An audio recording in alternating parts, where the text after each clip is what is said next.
Hi, this is Rabbi Chaim Kaufman. Welcome to our 292nd installment in the Torah portion of the week. We are holding by Parshat Devarim. It's the first parsha in the book of Deuteronomy. Moshe Rabbeinu's swan song, right, is going to die shortly. Recapitulation of a lot of the mitzvahs already given. Torah speaks about the rebuke. Right, Moshe Rabbeinu gives rebuke. Doesn't necessarily mention what happened in a lot of these places, but it's a hint, to the Jewish people for things they've done wrong. You get appointment of judges, missions of the spies. You have what happened to the Esav and Mount Seir. You got Moab. God commands Israel to march towards the lands. First conquest, i.e. Sichon, conquest of Og. Influence of Reuben, Gad, half of Menashe, right? A lot of interesting things here. But Torah says, Deuteronomy chapter 2, verse 7. Hashem, your God, has blessed you in all your handiwork. He knew your way in the great wilderness. For this 40-year period, Hashem, your God, was with you. You did not lack a thing. Right? So here the Torah says that in the 40 years, God took care of their needs. Right? They weren't lacking. They weren't lacking over here. Okay. Right? They have the clouds of glory, all their needs taken care of. Right? So what's going on over here? It says, Mori Rebbe, however, going to Moshe, this should be well. Brings down his commentary on Chumash Tam V'das. And he says, according to the Alshich, the Holy Alshich, the Alshich says, which is part of Benshi, part of grace after meals, says, here is Hashem Kedoshim, God's holy ones fear him, Kain Machsul Arayim, because they're not lacking. They're not lacking in anything. Now, it doesn't say they have everything. It doesn't say by any stretch they're rich, they're basking in the lap of luxury. But it says they're not lacking. Because they fear God, they don't feel they're lacking anything. And even though you'll see they probably live a very simple life, they don't have much property, or much money, or they much benefits from this world. They're happy with what they have. So not lacking anything means because of their greatness, they're not lacking anything. Right? God dwells amongst them, gives them everything they need. Everything they need.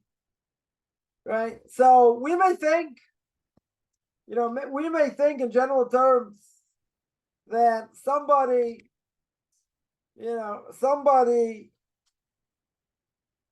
over here is lacking. Don't seem like they have very much. Like someone from America comes into the Chofetz Chaim, came to the Chofetz Chaim, saw this rickety furniture. So he asked the Chofetz Chaim, Rebbe, can we buy at least new furniture? Nice furniture. The furniture's falling apart. So Chofetz Chaim asked him, so where's your furniture?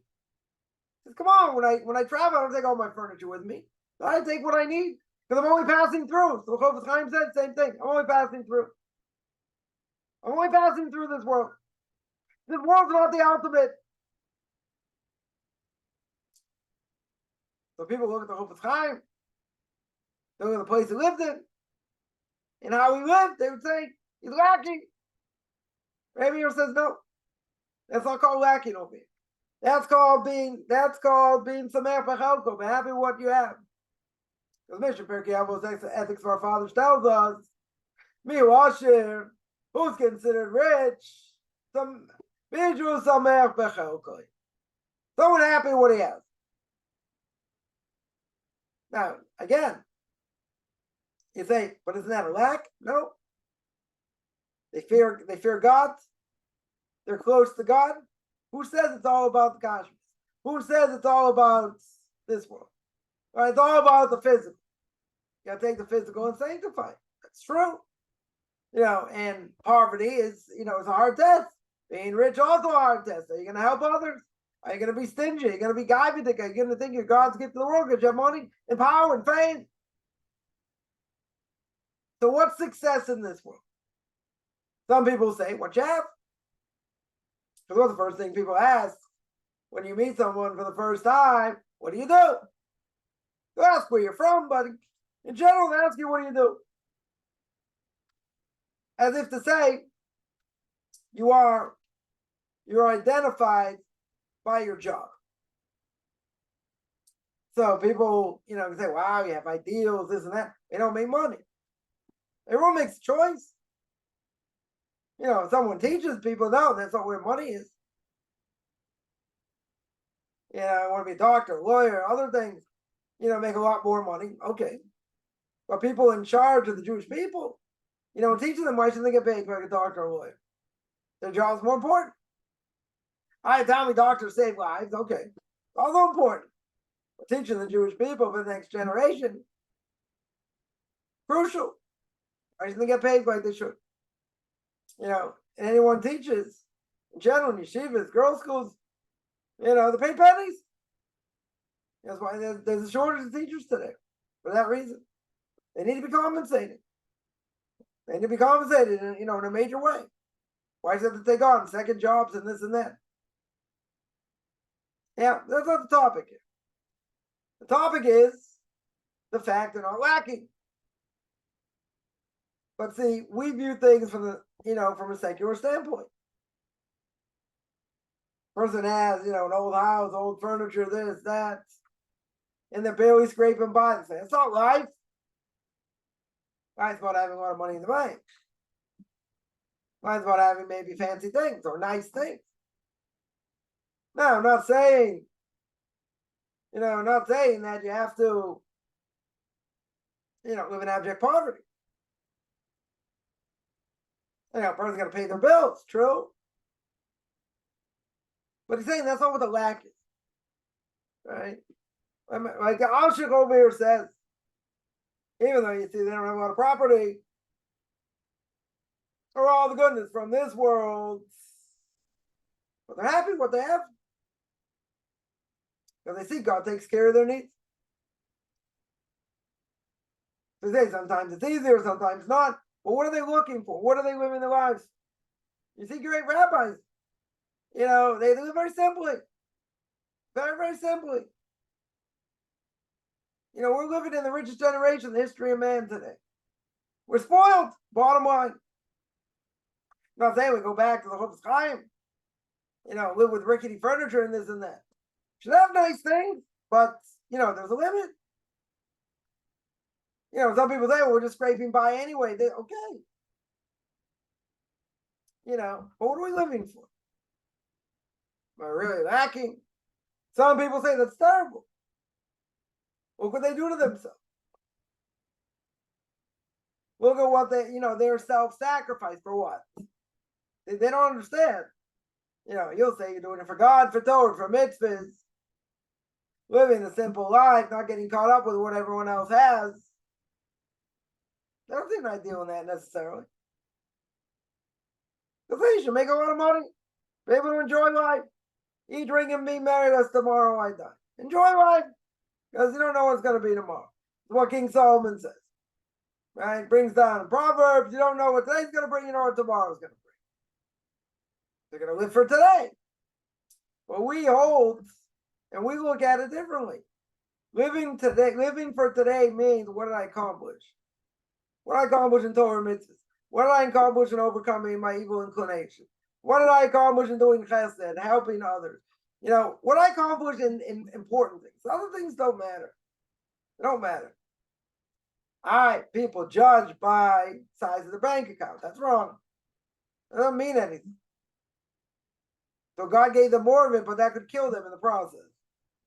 God could give them everything in this world because they did a few mitzvahs and wipe them out in the next world. So what's the benefit? What would be the benefit? And even if they have a lot, they have a lot of aggravation also. Maybe from their spouse, from their kids, from both. What do they have? I know someone's got a lot of money, tremendous amount of money. Nice house on the beach, blah, blah, blah. He has no relationship with his kids. So what's it worth? You can have all the wealth in the world, not worth anything. It's good to pay your bills. Good to take care of what you need to take care of. That's true. But you're doing everything for the sake of spirituality. That's why you're doing it. Maybe you need tutors for your kids. You know, you're sacrificing for the sake of Torah. That's an ideal. That's a huge ideal. These other things don't matter. So it matters to me. Okay. So you would have no spirituality, enjoy life, be that cardiac jewel. What my heart tells me. Okay. Everyone makes a choice. Remember one thing, with the choice, there are repercussions. And they may be serious repercussions. But people don't think that way. I'll deal with it when I get there. Yeah.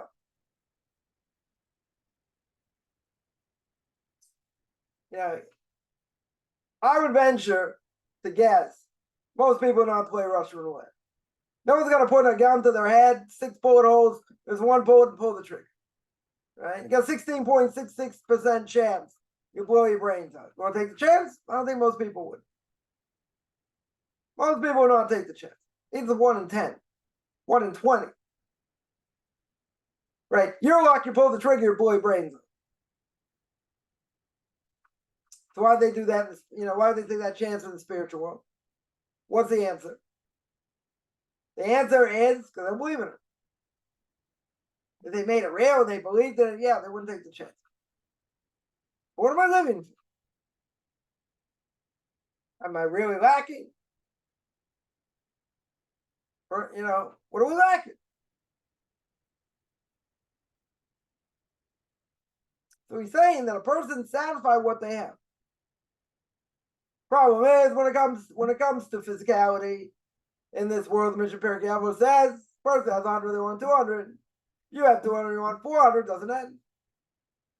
So what should a person do? Not be into the physical world. You do what you need to do. You're going to put bread on the table. Okay, that doesn't define who you are. You're doing what you need to do to survive, okay? But that's all the essence of who we are. The essence of who we are is how much we learn. How much we try and fix up bad character traits.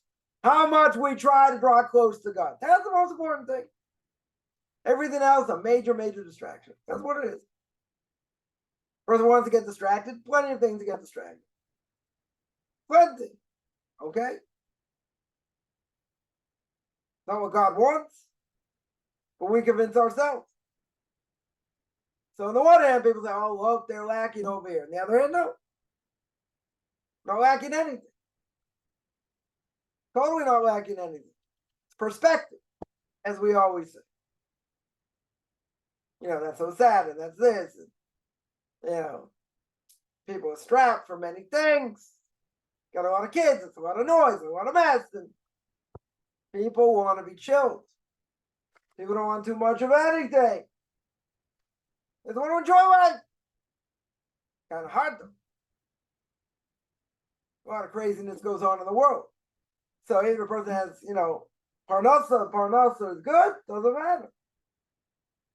Does not matter. What do they have in their life? Like to be on my bucket list, like I know someone, you know, wants to go to a baseball game in every stadium in America. That's important. You know, what's important? What's really important? People say family. Yeah. Family can be an albatross. A lot of people don't get along with families. Some do, some don't. Some more, some less.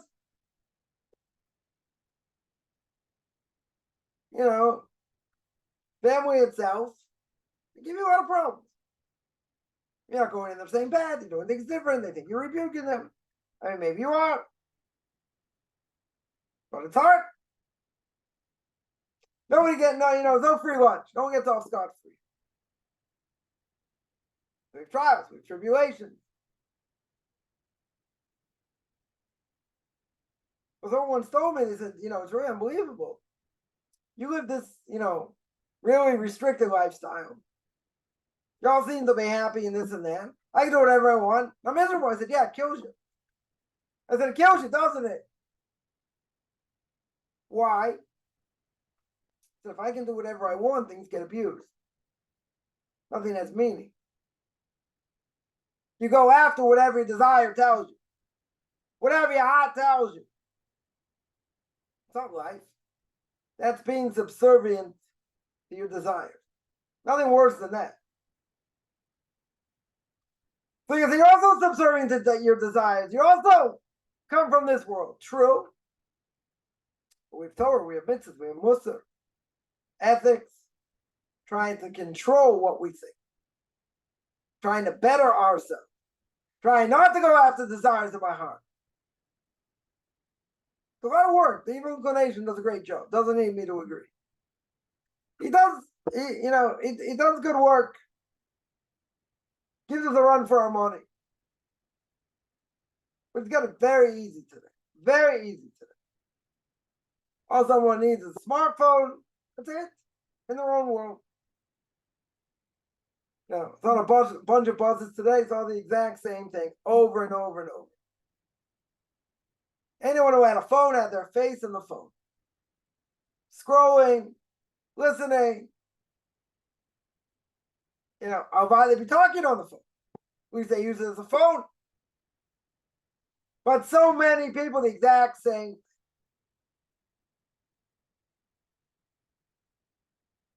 God forbid they miss the text. They mix, I don't know, whatever they miss. It's an obsession. It's a crazy obsession. You see people like walking into others because their head's in the phone.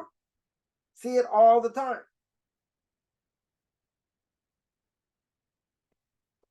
Makes it better. Makes more adept to deal with society. It's terrific. People don't talk to each other. They text. And you can tell people are on screens. Even if you don't see them on the screen, you can tell. They don't have attention span. I'm not saying they're ADHD. That's worse. But when you're attached to this, you can't give it up. There's too much temptation. They may look at other people, say, I live in this real world. You don't. You don't have one of those phones. What do I need it for? Good to have ways with it. If you're going somewhere. Okay? But you get ways without it. Listen, is it convenient to do certain things? Sure. But the bad outweighs the good. So many problems from it. But again, that's not really the topic. Right? The idea is you're not lacking anything. If you have Torah, you have mitzvahs, you're going in the right path, you don't lack anything. You wish you had more money in the bank account, this and that. You're not lacking. It's not called lacking here. You don't worry about it. Let God take care of that. People think someone's going to come to Torah mitzvahs as a Jew coming back to Judaism or a non-Jew to convert because we're missing something. We're lacking something. Who says we're lacking anything? Right? We're searching for truth. I've heard people say, oh, you needed that, or this person needed that. They were looking for something. Yeah, and if you're not looking for anything, going on autopilot, just doing whatever, that's akin to spiritual death. Either going up or you're going down, nothing in between. No such thing as I'm happy being mediocre. No such thing. So what are we lacking? I've seen people totally secular. See my family, see interactions, different things. They're impressed. They should be impressed. I don't necessarily give credit to Torah, mitzvahs. But that's where it is. How people get along, how people treat each other. It's not perfect. Definitely not perfect. There can be issues, no question. That's so much better. It's like, oh, you're searching for something. You're looking for something. It's like saying, oh, come on, you're like subhuman. Like, I didn't need that. I know other people don't need that. So what are they living for? What are they living for? Go to a different stadium in every city, see a ball game. What are they living for? Next vacation? Where they're going? What's important to them? Well, if it goes against Torah mitzvahs, it's not important, is it? Torah mitzvahs is the ultimate. Everything else is fantasy. But guess what? People like fantasy. Fantasy sells. Fantasy totally sells. So we have a constant battle. Battle between the good inclination and evil inclination. That's the constant battle till we die.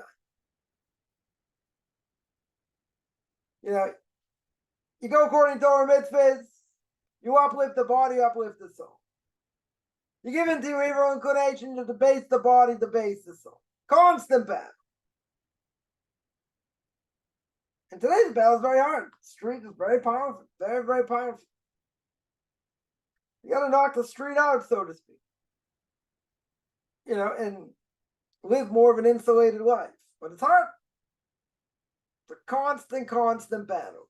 And we see the evil inclination on its last legs, and it's fighting really hard. Really hard.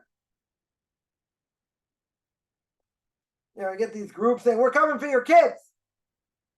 Total upheaval in morality. Crazy. People getting married, there's a threat to marriage today. This whole gender issue. How do you know? 5-year-old, 6-year-old, how do you know you want to be a boy or a girl? That's not strange. That's not insane. It's insane. It's totally insane. No, you gotta give him a choice. Give him a choice. You're uprooting exactly the body you were given. You're giving that body for whatever reason. God put your soul into a man's body or a woman's body. You got to second guess that. I think I should be like this or be like that, or in trying to change a whole generation the way they think. Yeah, so morality's out the window. Totally out the window. Got to try everything once. Like someone told me, when I was a teenager, you got to try everything once. Here, we're not lacking. And even if a person suffers from poverty, he's still not lacking. Because you have to look at the bigger picture. When we see the bigger picture, as we always say, different ballgame. Totally different ballgame.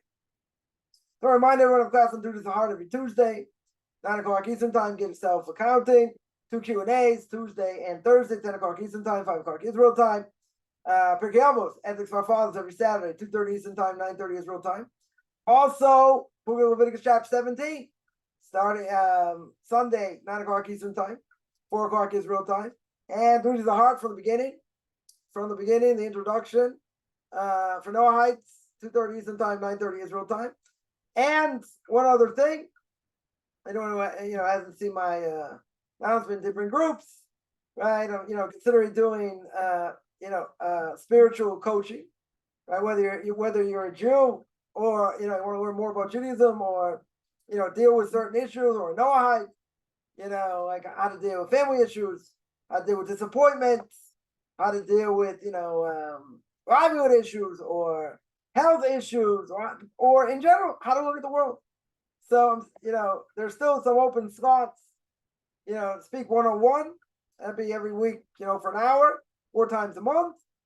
Or via group, which is a little bit less personal. Right, but I can do it in a group also.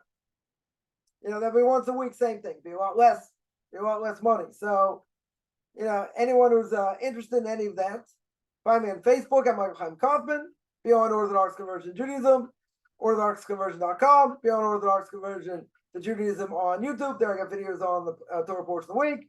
Ethics of Our Fathers, Book of Leviticus chapter, from the beginning. Q&As, controversial issues, or you can send me an email, rabbichaimkaufman@gmail.com, RBBICHAIMCOFFMAN @gmail.com.